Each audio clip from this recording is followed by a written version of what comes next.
The new town starts just up the hill and was built during the Age of Enlightenment.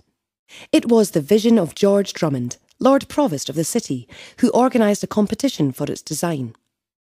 This was won by a young unknown architect, James Craig. His design was meant to be residential only, but the most famous high street in Scotland, Princes Street, was the eventual outcome.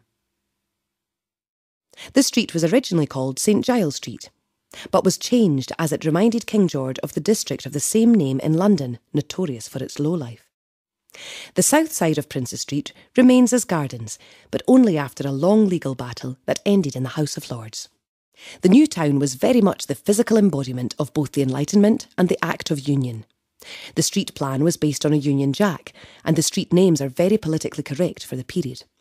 George Street, Princes Street, Charlotte Square, York Place, itself a continuation of Queen Street. It was recently World City of Literature, as the city has been home at one time or another to most of Scotland's greatest and indeed best-selling writers, from Sir Walter Scott to J.K. Rowling.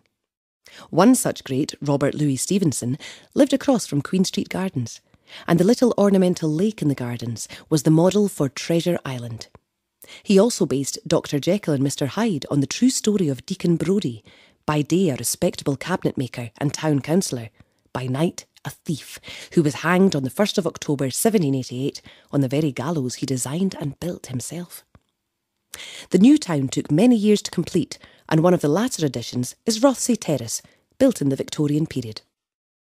The Georgian House is located in Charlotte Square, in what has often been described as the finest Georgian square in Europe, and from an original design by Adam, built after his death.